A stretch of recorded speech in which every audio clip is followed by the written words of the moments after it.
की सत्ता किसके हाथ, किसी मंत्री को बनाया सीएम तो कैबिनेट में होंगे 2 नए चेहरे, इन नामों पर चर्चा। दिल्ली की मौजूदा कैबिनेट का कोई मंत्री अगर मुख्यमंत्री बनता है तो नई कैबिनेट में 2 नए चेहरों को शामिल होने का मौका मिल सकता है। सोमवार को आपकी पीएससी में नए सीएम के तौर पर अनुभवी बनाम नए चेहरों पर चर्चा हुई। अनुभवी चेहरों में आतिशी, कैलाश गहलोत, सौरभ भारद्वाज व गोपाल राय का नाम आया।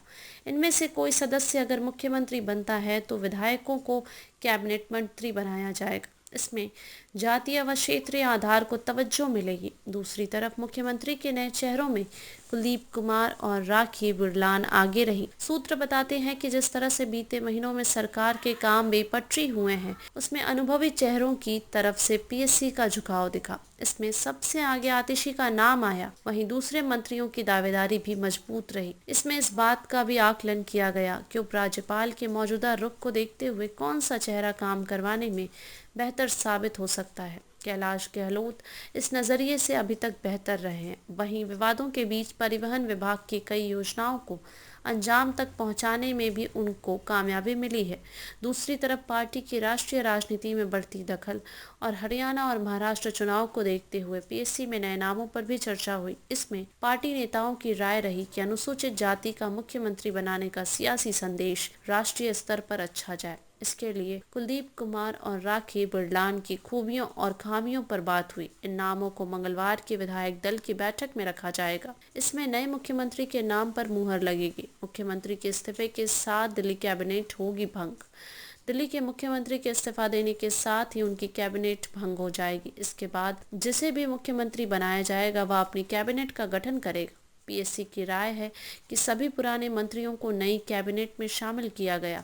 इसमें अगर कोई मौजूदा मंत्री मुख्यमंत्री बनता है तो 2 नए मंत्री भी शपथ ले सकते हैं। वजह यह है कि दिल्ली कैबिनेट में 6 सदस्य हैं। राजकुमार आनंद के इस्तीफा देने से मौजूदा कैबिनेट में एक पद खाली चल रहा है। वहीं एक मंत्री के मुख्यमंत्री बनने से 2 नए मंत्री होंगे। सूत्र बताते हैं कि नई कैबिनेट में क्षेत्रीय और जातीय आधार को ध्यान में रखा जाएगा। अगर 2 मंत्री शामिल होते हैं कि एक अनुसूचित जाति से होगा और दूसरा पूर्वांचल या किसी दूसरे क्षेत्र का, पार्टी इसे अपने भविष्य के लिए फायदे का सौदा मान रही है। पहली बार कोई चुनाव ईमानदारी के मुद्दे पर लड़ा जाएगा। दिल्ली के कैबिनेट मंत्री सौरभ भारद्वाज ने कहा कि मुख्यमंत्री अरविंद केजरीवाल के इस्तीफे के ऐलान से सब अचंभित हैं। उन्होंने कहा कि यह इतिहास का पहला ऐसा चुनाव होगा जो ईमानदारी के नाम पर लड़ा जाएगा। भारद्वाज ने आरोप लगाते हुए कहा कि मुख्यमंत्री पद से इस्तीफे के ऐलान ने केंद्र सरकार के सारे षड्यंत्र को विफल कर दिया है। उन्होंने दावा करते हुए कहा कि लोगों में इतनी उत्सुकता है कि वह चाहते हैं कि जल्द चुनाव हो और वह एक बार फिर से मुख्यमंत्री अरविंद केजरीवाल को भारी बहुमत से चुनकर दिल्ली का मुख्यमंत्री बनाए। भारद्वाज ने कहा कि पूरी दिल्ली के लोगों में भाजपा से नाराजगी है। गरीबों का हक मार रही सरकार।